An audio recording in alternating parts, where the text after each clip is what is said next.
we are back. We are back. Back in action. We got to think of a new thing to say besides I know. we're back. But this is Triplet Talk, everybody. And it's the two parents together talking time. Two parents talking because the triplets are asleep. Yep. You know, I wonder if a lot of people are like, oh, it's called Triplet Talk. So, like, there's going to be 3 babies that just kind of talk to each other.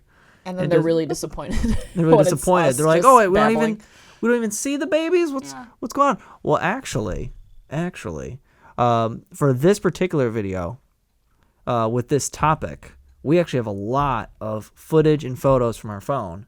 Yeah. So I'm going to sprinkle them in to the video portion. Yeah. So if you watch this on YouTube, you can see it. If not, that's okay. If you prefer Spotify, Apple Podcasts, Google Podcasts, or just listen to it in the car, that's fine. Just make sure you follow the Persichetti.triplets Instagram. Yes. Hey, do both. Why don't you listen on Spotify and then watch it on YouTube? You see some more cute baby stuff. Yeah. So you can see more cute baby stuff. Yeah. You can, like I said, go on the Instagram. That's where you're going to get more of the visuals. So when we're talking about Charlotte, you see a little picture of Charlotte and go, oh my gosh, that's adorable. You hear us talk about Vincent, you go, oh, look at that little man. He's so cute. And when you see Sophia, you go, oh, that's why she's the problem child. That's why That's why she's so bad and so she's evil. adorable. She's adorable. She's sassy. We love her to death. She's sassy. We love her.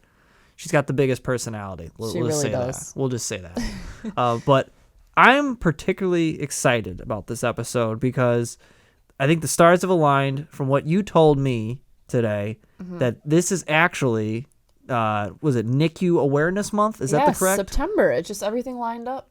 Like Everything perfectly lined up. With this. Yeah. So with our story now, we're getting into the NICU. Mm-hmm. So we're just going to dive into that right now. Here we go. All right. Okay. Hey, everybody. It's the triplet mom here, Lauren, ready to talk about NICU stuff. So we've gone through finding out we're having triplets. We've gone through, being pregnant with triplets. We've gone through birthing the triplets. Now we're in the NICU. The NICU. It's intense, I think is the word I would use. You kind of don't know what to expect.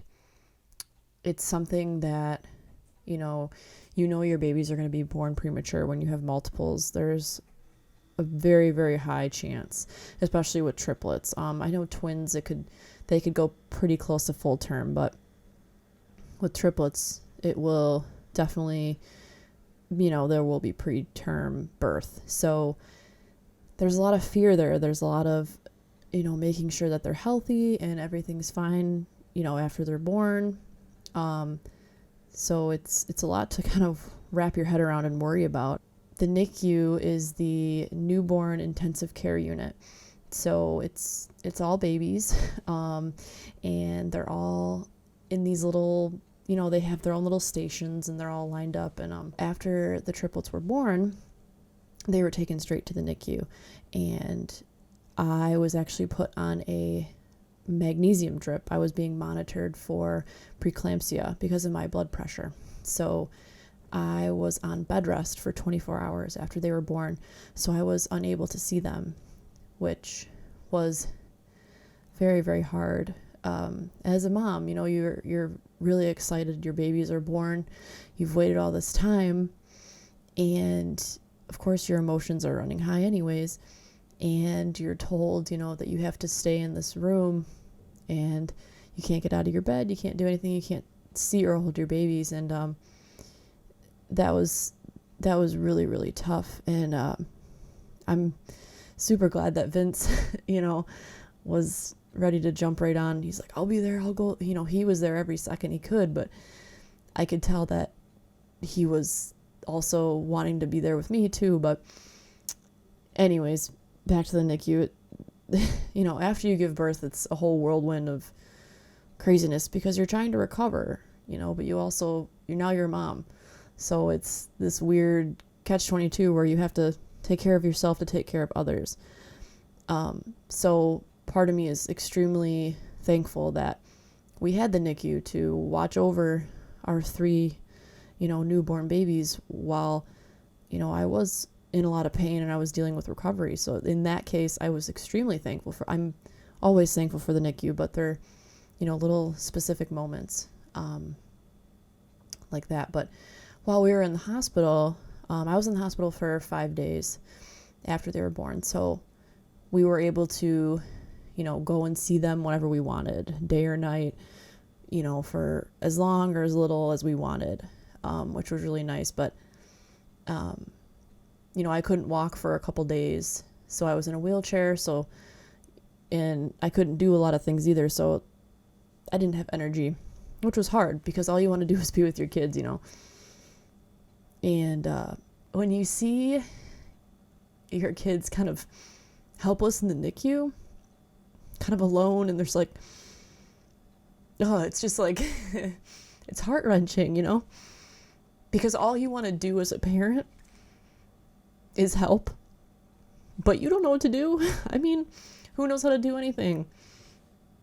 Especially as a new parent, you're just struggling to like, is this right? Am I doing, so, oh gosh, I mean, going there and seeing them, and you're just so I feel it again, there's so many buzzers and lights and chimes and, people walking around, and it's just so, you just feel out of sorts. I guess you just don't know how to feel. But the nurses in the NICU, I will say, are angels. They are beyond. They make you feel like family. These NICU nurses were so beyond just excited and dedicated and love being with kids, love teaching you everything you need to know. I mean, any question, you didn't feel like there was any question that was dumb or, I don't know if I should ask this. They were so helpful because the NICU is so exhausting too. You wouldn't really think. You're sitting in a room with babies and you're holding them and feeding them, and because when they're newborns, they're not doing much. I mean, they're sleeping most of the day, but they do have to eat a lot. But man, and I'm sure Vince will say the same thing, you walk in that room and they have to keep it like super warm because of the babies.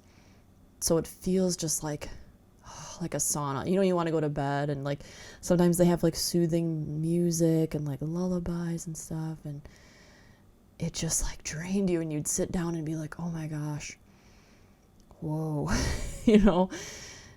and you're just hanging out with your kids. And there were some days where all the babies were doing really well. It was super great. And then there's some days when, something would be off or whatever, and we would panic, obviously. But luckily none of our babies had anything extremely crazy happen to them where they had to, be kind of on more of a lookout for them. I would probably have to say our son Vincent had the most attention, I guess, in the NICU for a little amount of time, even though nothing was super serious. He had some issues with his breathing for a little bit, so I don't know if you follow me on Instagram, you'll see pictures of him with this little kind of mask over his nose that was helping his breathing, his air, making sure that was like really working properly. As a preemie, he just had premature lungs. So he had a day or two, or it was, a couple days of that on and off. And what was crazy was we would see him one day and he wouldn't have it on. And then we would leave and we'd come back the next day and he'd have it on again. And, the nurses were always like, oh, like, this is fine. Like, they were always just, because they've seen all of it, they were never like, they never made us feel scared or like intimidated, or you always kind of felt comforted. Like, yeah, they're like, you know what, he's doing this right now. They would inform you and they'd be like, but it's not a big deal. So that was super, super helpful. So our babies, they had their weight fine. It wasn't necessarily the weight that they were in the NICU for. The prematurity, obviously, and then Vincent had the breathing issue, but it was the eating. So when babies are born premature, they haven't really figured out how to eat yet. The suck, swallow, breathe kind of rhythmic combination that eating is. So, they were eating such small amounts of formula, and it was such, it'd be like half hour to 40 minutes to give them not even an ounce, because it was so exhausting for them. And you, you get so frustrated because you're sitting there just trying to feed them. And I remember this nurse walked by and she's like, technically they're not even supposed to be born yet. And them just doing anything is kind of incredible. So it kind of takes you back, like, you know what? Yeah, good job, guys. You're doing it. But I mean, I guess if we're going to look at it overall, it was something, it had its good moments and its bad moments. I remember in the hospital, it was really hard when Vince and I were there with the kids, because you kind of felt not like a failure, but you just felt off, because you just had babies and your parents, and you're in your room by yourself, just you two. You don't have kids. You don't have your kids in there. And I remember just like crying and being like, Vince, I just wish they could be here with us. Ugh, I don't want to cry again. And but we knew that they needed help. And the faster they can get in the NICU, the faster they can get all the help they need, the faster they can be with us. And luckily they were only in the NICU for 14 days. So Sophia actually got out in 10 days, and it was Charlotte and Vincent that left in 14 days. So, not nearly as long as most people are in the NICU. So we're very, very lucky and fortunate for that. But yeah, and then when I was discharged from the hospital, they were still in the NICU. So it was that every day, traveling to the NICU, and kind of trying to get there right in the morning, to catch the doctor rounds with the nurses, so you could kind of be updated on any changes with the babies and stuff, which was really cool to hear. And then, you're just feeding them and snuggling with them and everything you can. But man, it was so hard. So hard. And I remember telling Vince, I'm like, I wouldn't wish this on anybody, because leaving your kid alone is really, really hard. Man, this is crazy emotional. But the NICU makes it a lot easier. The nurses make you really, really feel like at home. It's just, whew, man, it's hard. It's really, really hard. But getting through that with my husband was a huge accomplishment. And I couldn't have done it without him at all. It's emotional because you want to be with your kids. And it's hard because you know what's right for them. And you can't be selfish because you just want to be with them all the time. And I used to laugh too because everyone was like, oh, well, you get a break now. You get to like go home and like take a shower and all this. It's like, no, you want to be with your kids. You want to like snuggle them up and do all that stuff. But,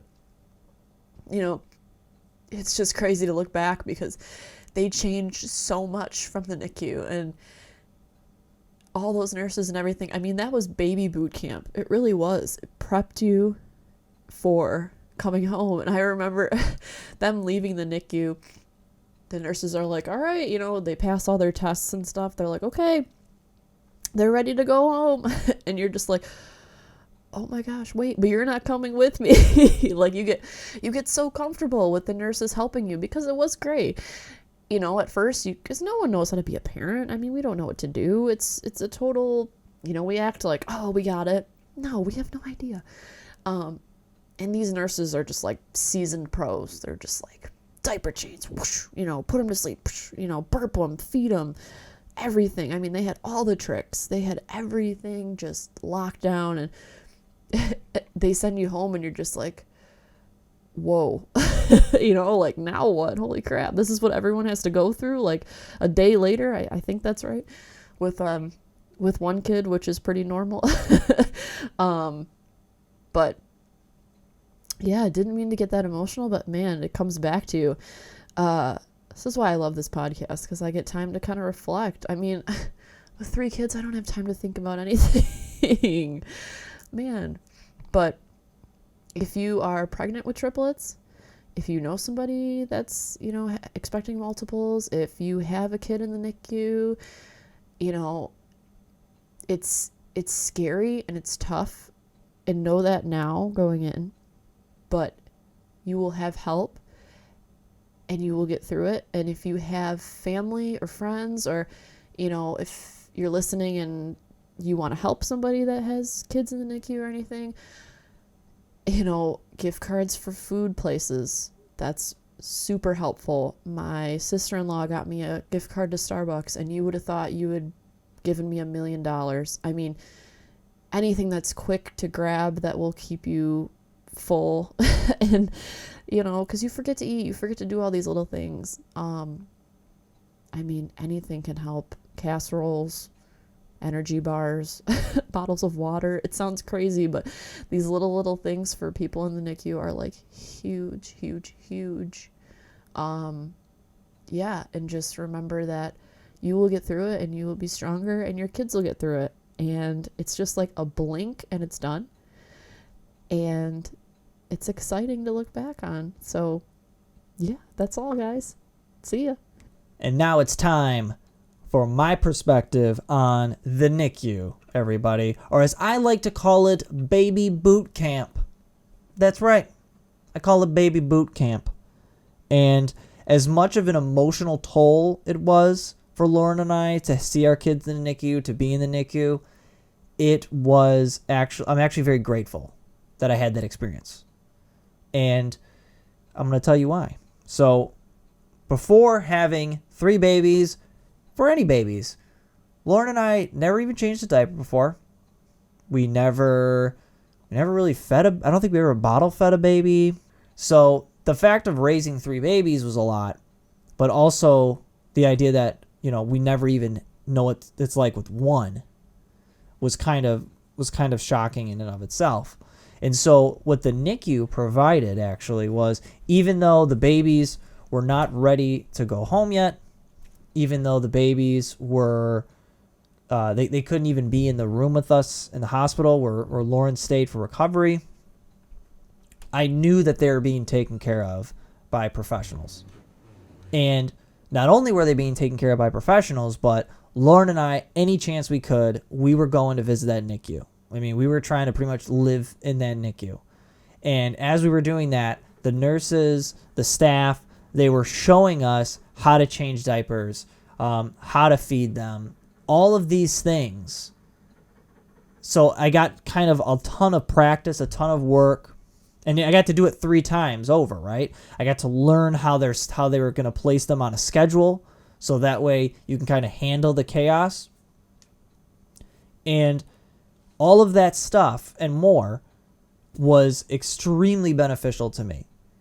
To me, I think it's crazy that the second the baby's born, first-time parents, they go in, the baby's in the room with you. Oh, great. And then it's like, all right, see you later. It's like, what? Yeah, you gotta go. You gotta go learn to take care of a kid. And I know that nurses help, and I know that they get a little help with that as well. But I just felt like, for me, the NICU was actually a great experience for me to really kind of learn these things and to kind of see what these nurses do that handle babies every day, because you want to learn from the best.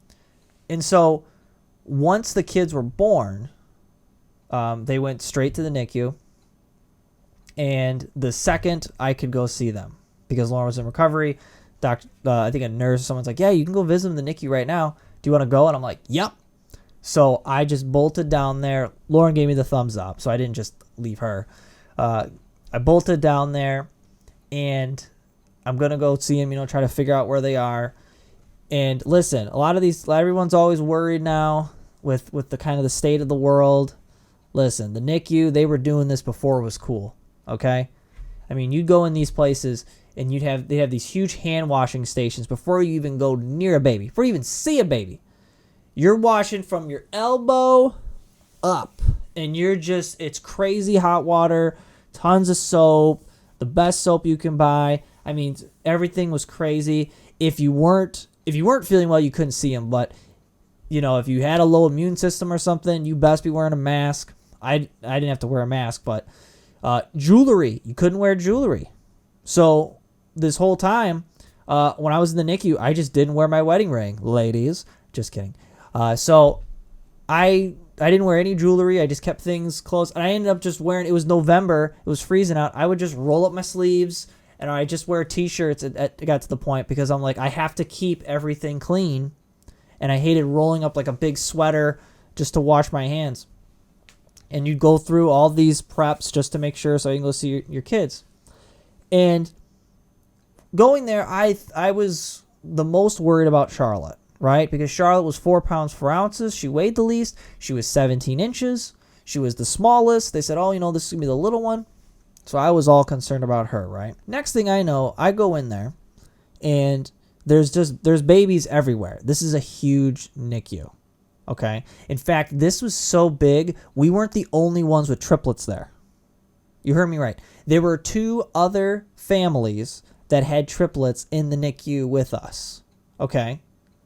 And so we weren't like the only celebrities in the house. I mean, they're like, oh yeah, you got triplets? Okay, yeah, you're next to the quads and the quints and the 50 singletons. Like this was it was a huge NICU, and that's why we drove an hour just to get to this particular hospital because they could handle triplets and whatnot. And so I'm going there, and I see Sophia, and I see Vincent, and Charlotte is in this other room because there just wasn't enough room. There were so many babies out that she was in this almost like this little not like a closet, but because it had windows and stuff in it, but just like this own little separate room. And my little Charlotte, right, just came out of the womb 10 seconds ago. She's being bottle fed. That's right. She was hungry. She's being bottle fed. She's like, I didn't weigh a lot. Now I'm starving. Like, I was in awe. I'm like, she doesn't even know how to use her jaw yet. And she's sitting there and she's just eating. It's taken her a while, because she's new to it, but she's doing it.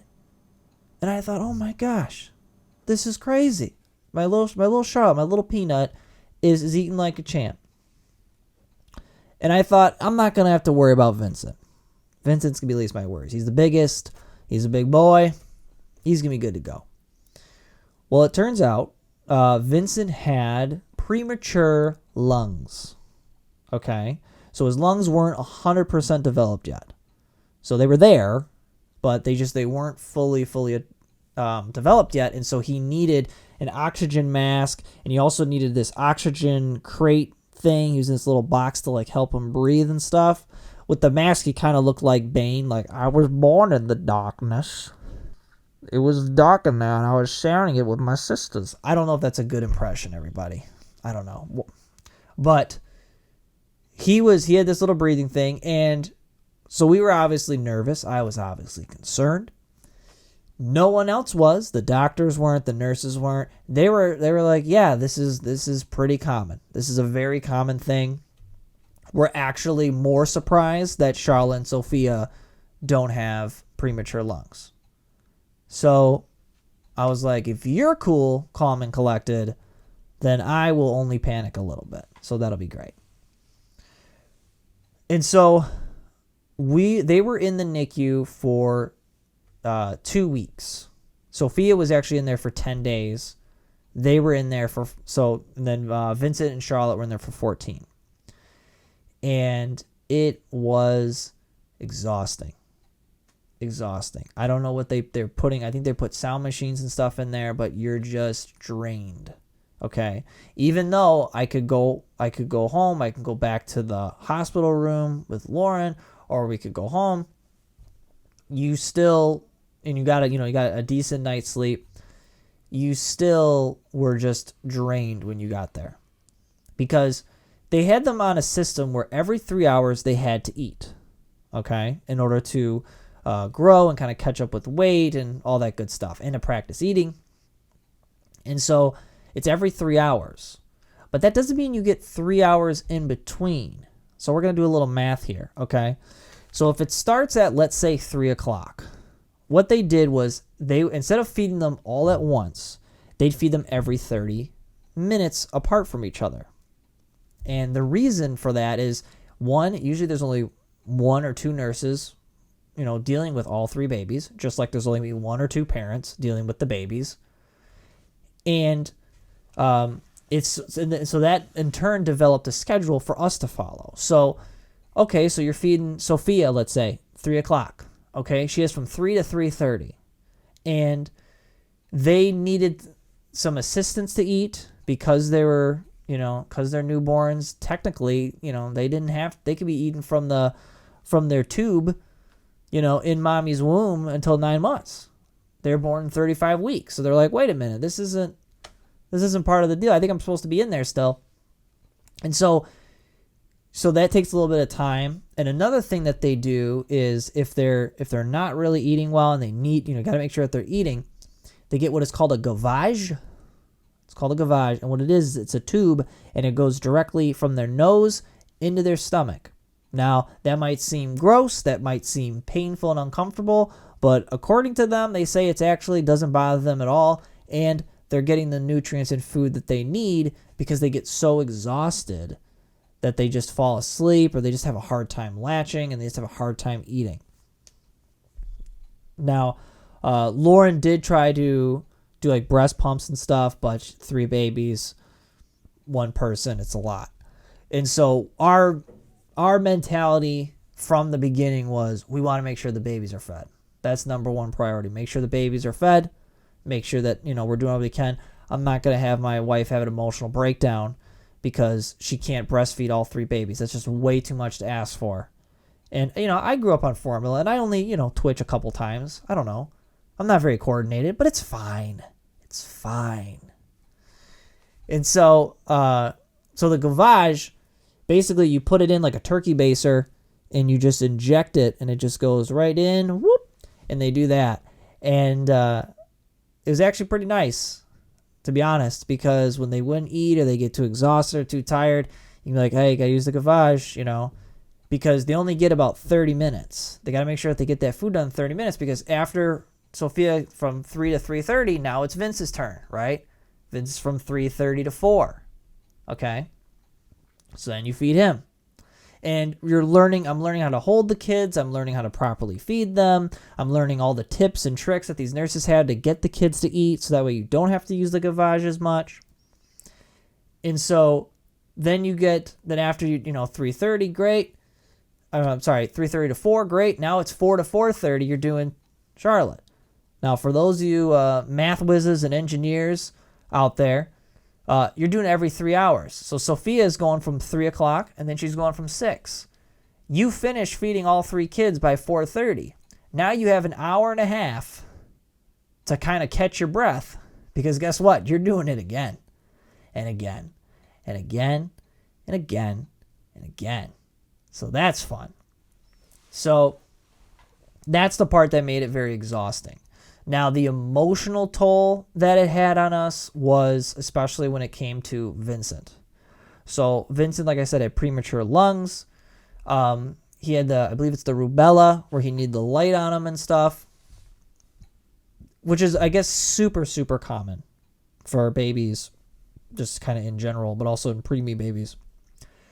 But that was tough. There was one particular night where he had his oxygen mask on, and he was just in so much pain because the oxygen mask was so tight on his face, so that way it wouldn't come off. He had marks all on his face. And so the only thing that would calm him down would be if I put a pacifier in his mouth. But he was also in so much pain that he would spit out the pacifier and keep crying. So there was one night where we went in to visit the NICU, and I just held that pacifier in him, for like majority of the night, because I couldn't bear to see him just in so much pain. And he was, I mean, obviously, if you keep it in his mouth, he's still breathing the nose. That's what the whole oxygen thing is for. So I wasn't suffocating him or something, but that was extremely hard.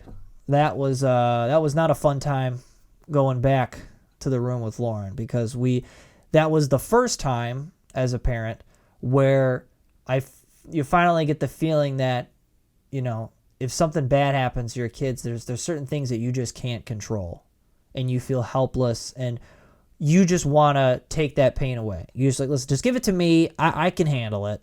Just don't give it to my kids. Don't hurt my kids. I'll take the pain. It's not a big deal, because it just crushes you knowing that they're so uncomfortable, knowing that they're so pain. Even though you know what's going on is best for them, it's still very, very difficult. And there's that old saying, you're as happy as your saddest child. And that's kind of true. When it comes to Vincent, when he was having a hard time, you just felt horrible. If your happiness scale was a 1 to 10, you were like a -12. But there's a happy ending to this, because as every day he was starting to get better and better and better. And there is this really big thing that they like to do, is they want to do skin to skin. So for guys or girls, you just put the babies directly on your skin and they just kind of lay there, and they say that has huge benefits. And now, it's not that I didn't believe that, but I just thought, okay, it helps. I just didn't realize it helped so much. So when Vincent was, oxygen, just doing all this type of stuff, we were finally able to do skin to skin with him with the mask on. So Lauren did skin to skin with him. And the next day, no more mask. Crazy. Okay? Now, I'm not saying it's 100% the skin to skin. What I am saying is that it definitely helped more than I thought it would.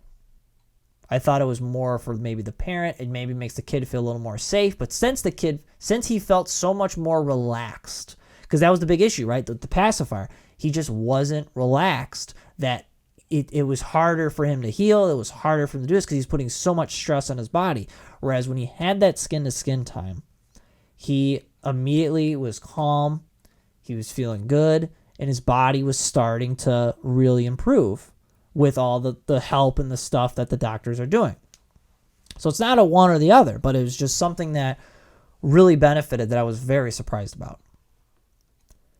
And there's one thing that a nurse told me that'll stick with me. She said, there are no toddlers in the NICU. No toddlers in the NICU. And so that kind of gave me hope. That gave me, it's always a line at the end of the tunnel of just, yep, it's going to be okay. Every day they're getting a little bit better, and eventually they'll be out of the NICU, which at the same time was terrifying to me, because I thought, oh man, they're going to be like, once they're out, then what am I going to do? What am I going to do without all this help? What am I going to do with all these nurses and these experts and all these people that are constantly monitoring them? Because, and by monitoring, I mean, there was this machine that would detect their oxygen level, detect their heartbeats, all sorts of crazy stuff, right? And anytime the little machine thing, the little oxygen or the heartbeat would not be in the level that it needed to be, it would immediately start beeping like crazy. And for those of you who have ever had kids in the NICU, you know that it's pretty much all the lights are going off like it's Christmas time, like someone won the lottery on every machine all the time. So my brain is constantly going, oh my gosh, the heartbeat dropped and it's going nuts, and then it goes back to normal. Or the nurse has to come in, give a little assistance, and then it goes back to normal. Oxygen. I saw Sophia, she was laying there. Her oxygen was going on a little bit, and the nurse was like, okay, well, let's see if she, can do whatever. She started going purple. So she just, so she lifted her up, and then she was fine, because they're still learning even how to breathe. They're still learning how to breathe, even with developed lungs. Terrifying. And I'm thinking, geez, you guys are going to give this baby to me? You're going to give 3 of them to me without all these monitors and stuff that detect everything. I'm like, is there a take-home monitor that I could bring to my house and check this stuff? I mean, it was crazy. And then you're hearing about SIDS and sudden infant death syndrome, and you're just having that panic. But overall, the NICU is definitely, I'm not gonna say it's an experience that I recommend for everyone to have, but it was definitely a unique experience, and it was something that I really did appreciate. And it's amazing the amount of technology and just expertise that people have when it comes to babies at that level. And it was just it was a stressful time. It was a tiresome time, but it was a good time. It was a good time. And it's amazing now when I look back at all the photos of them in the NICU and I go, oh my gosh, there's some photos I look at them, I go, I can't believe they were that small, and then there's other photos where I go, that's how I still think of them. I still think of them as these little gerbil things, these little babies. And so that's where I'm going to end it there. We are back. Here we are. We're back together. We're not separate. Nope. We're good to go. Yep. So I guess I'm going to start with, there was a part where you were saying how you were crying because you were like, oh my gosh, the babies are in the NICU. I was kind of crying because I'm like, oh my gosh, eventually they're going to have to get out of the NICU. Yeah. And I don't know what to do. Yeah. I mean, I was like, man, I feel like I know nothing. And these nurses are so good. Yeah. They're so awesome. And I think you even talked about it. You talked about it too. You can't talk about it enough. I mean, even if I talked about it for 1,000 years, it wouldn't be enough because they are seriously unbelievable. Unbelievable. I mean, they feel like family. It feels like another member of your family just walked in and they're like, hey, how's it going? So and so. I mean, they're just so, it's unbelievable how much trust and confidence you have with each one of them. It's just unreal. Totally. Here's the thing we should do. We should go to the hospitals. We should say, okay, how much are you paying the nurses? Cool, bump it up. Yeah, just cool, bump it up. Just bump it up. Yep. What is it? Oh, overpaying? Bump it up. Yeah. Just get it. Keep going. Just keep going. Keep going because they were rock stars. And I think that's why too, at least in my side of the story, I felt like after listening to yours, I was like, wow, was I like more heartless? Like it seems like I just wasn't getting I felt like as emotional. I was just a crybaby the whole time. You got into the like nitty gritty of like everything that I felt like I should have talked about, which this is kind of why I love why we do what we do, because we're going to forget stuff. I mean, everybody does. So it really does help to have two brains kind of separately talk and then come together later. I feel like we really did touch on everything. I mean, you touched on every single point. You really got into like the details with the kids. I got into like a little bit of details and I was just like really emotional, but the emotional stuff is important to note because you are going to definitely, encounter the emotions in the NICU. I mean, it's just, yeah, it's wild. I did have that feeling with you where you feel like, well, we're parents and you feel like you're helpless in that you want them to be with us, but at the same time, that they need to be there.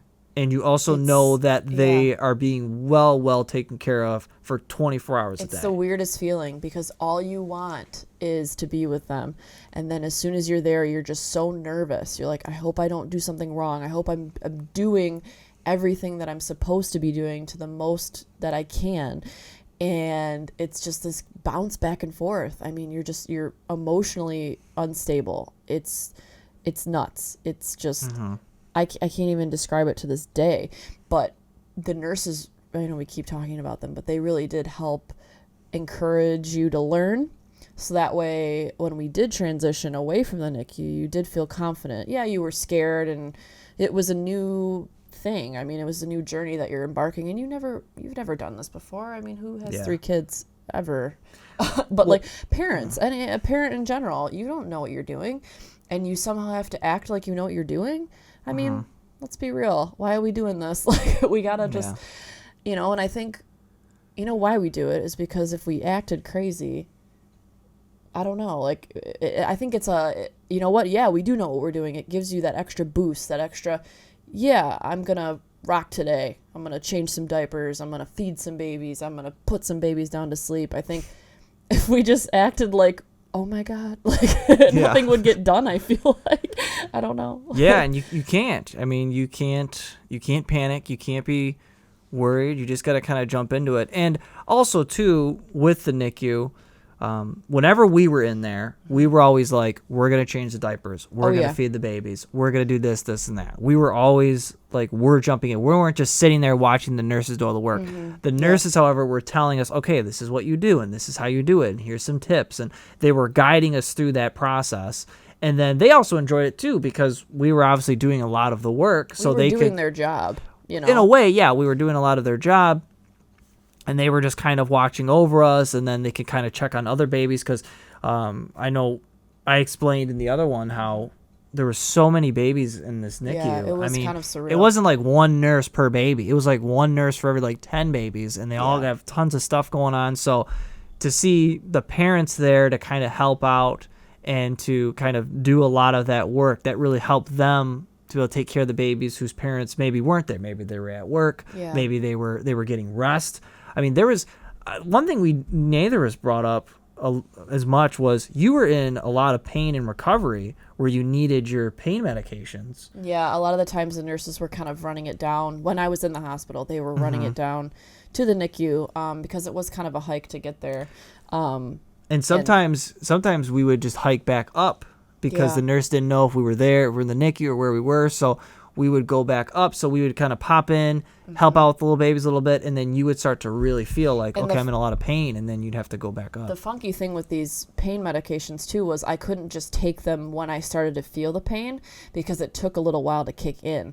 So the nurses kind of had me on this strict schedule to where all the meds were lining up to where everything kind of flowed perfectly. So I was on a schedule with the babies in a way. So if I kind of got sidetracked and we were, feeding babies or changing diapers and I lost track of time, it's like I could be really feeling it. And it happened a lot. And I had a lot of sweet nurses that would run in and they'd be like, oh, I have your, this and that medicine. And I was just like so thankful for that. But yeah, that was tough. But once again, thankful for the NICU for that because I can't even imagine like having 3 kids and then going home and feeling that kind of pain, after having major surgery. It's kind of crazy. Yeah, because, we'd have to go down to the NICU with you in a wheelchair. Yeah. Because you really couldn't stand up, and then you'd go down and then you'd kind of help with the babies a little bit, or you have the babies, you'd hold the babies in the wheelchair, and then we'd, okay, gotta go, and you gotta bring you back up. And then when you were able to go home, and then we'd visit, it was still kind of a similar thing. Right. So, now I was surprised you didn't talk about skin to skin. I know, and watching yours, I got so emotionally like, how did I forget? I'm horrible. I'm a horrible mom. I'm just the worst. I thought for sure you would have, that would be the whole thing. Would just be you talking about skin to skin. All I wanted to do from the second they were born was just hold all 3. I don't care. The world could be blowing up, everything. Nope. All I wanted to do was hold all 3 of those kids. And I asked the nurses all the time, whenever I can hold them, let me know. Even if it was just holding one or whatever. And I ended up holding all 3 of them separately before I held all 3 of them together. But I really wanted to hold Vincent because he did have the premature lungs. So, and that too, this is another thing we didn't bring up. When babies are in the NICU, they have a lot of cords attached. Yes, we didn't bring this up. So when a baby's born, it's a baby. It's a standalone baby. It's cordless, right? It's the cordless model. So it's the cordless model. It's wireless. It's got the Bluetooth. Baby. And preemie our babies were dial-up. Yeah, they were the old rotary phones, I guess. They had the cords. They had cords everywhere. And just trying to pick them up, it was like, I got all these cords and you had to move all this stuff, and it was just that was nerve-wracking. You don't want to unplug a cord and then set off 8 alarms, and it's like, I don't know what to do. So with him, back to Vincent and skin to skin, he had his oxygen mask on that was on his face, and he had all these kind of extra cords going on with that. And they were like, you know what, they kind of wanted to wait for, I'm assuming that reason mostly. which was just like, oh, really? And then I remember, I think it was at night. It was one of the nighttime nurses. She was like, well, if you want, you could try to hold him. And I was like, okay, cool. Like, I don't care, because he still had his oxygen mask on. So I don't know what that was, but yeah, it was like, just like Vince said, it was seriously the next day he was off the oxygen mask, and they're like, yep, he's doing, like, that alone is like, should be an advertisement for Skin to Skin, like how important it is for babies just to get that moment, because you lose it when you have premature babies. You can't hold them as much. They need the extra care from the hospital staff kind of before you, which is really hard, but it's understanding as a parent. But Yeah, I mean, I know when I did a little bit of the Skin to Skin, yeah, you never felt so relaxed and at peace. One thing I think we should mention, when it comes to the NICU, if you have any newborn sleepers or zip-ups with your kids are outgrown, they don't need the newborns anymore, donate them to your local NICU. yes, Donate them, because what they'll do is they'll have these little sleepers and stuff, because we didn't have any of that when they were born, and they had them supplied. And what they did was they also cut little holes in them, so that way they can have the wires and stuff go in and out. So they'll be just used for the NICU. And I mean, our kids looked just adorable in them. Yeah. And I remember you did the same thing, right? You ended up donating. I ended up donating a bunch of newborn, and I had some preemie stuff that I donated too, but they had a lot of newborn donations. I mean, everything that the babies wore was all donation from people. And there's some pictures of, I know, Sophia wearing this like pink and white hat that was hand knit and stuff. I mean, people make little stuff for the NICU. And I remember I got this little, it wasn't like a gift bag, but it was like one of those cooler bags, and it was filled with like mini water bottles and like granola bars and like a little diary of like with pen and paper. And I mean, just like that little stuff. I mean, you can carry your lunch in it. You got water to keep yourself. I mean, all that stuff you don't think about that you need is like a total game changer for somebody in the NICU, or even like little babies that, all the little help that makes a world of difference. It kind of passes on a little bit. Your little newborn, your little preemie outfit now will go on to another little cute little baby.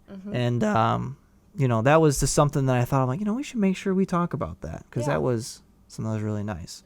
I guess I would like to say too, emotionally it's intense. It's a lot to deal with as a new parent. So if you know anyone that's in the NICU, if you are possibly pregnant with babies that could end up in the NICU, just really keep in mind that it is something that's super emotional to deal with.